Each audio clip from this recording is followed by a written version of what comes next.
Well, Rage is a brand new game from id Software. It's a new IP. It's not Doom, Quake, or Wolfenstein. I like to explain it as this really cool action movie, but you get to make all the little differences as you're living through it. We knew that Rage needed to be, at its core, a first-person game, but we wanted to add many other gameplay elements on top of that.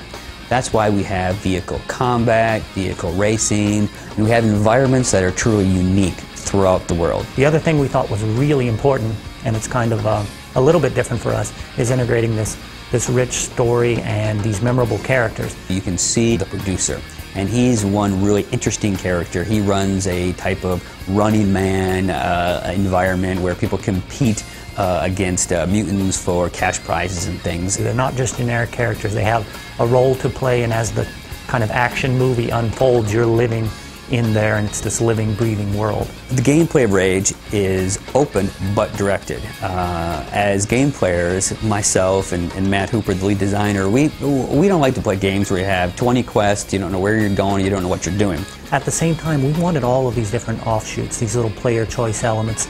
We wanted to reward exploration, but at the same time, if you need to know where you are in the main storyline, you'll always know. We don't want the player to ever feel lost. And then the kind of natural evolution of that with things like racetracks or Mutant Bash TV, it just makes sense that you should be able to play that as many times as you want and let the player decide what kind of fun he can have. When we set out to make Rage, we are game players.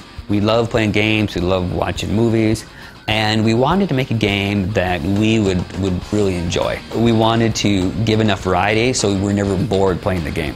One of the things the Rage Fiction allows us to do is put this tremendous amount of diversity. The tech allows it to visually look different, and then on the gameplay side, we wanted to kind of match that. We not only want to change up the environment you play in, but we want to change up who you play against and what you do. If you go into the Wasted Clan's hideout and you take them out, they're all dead. Now what's going to happen to that world? Do we just lock it off for the player? No, that didn't make sense. So we repopulate it. We have this cool kind of gameplay layering system where if the player goes back into that base, now the mutants have taken over. It'll look a little different, it'll be a little more spooky, it'll be a cool experience for the player, and that's a nice optional way to do that. The core of the game for us is having fun.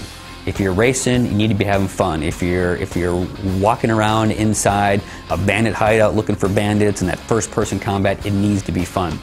And all that needs to be wrapped around in a compelling story. Rage is coming out for the PC, Xbox 360, PS3, and the Mac platform. I can promise you that it will be released when it's fun.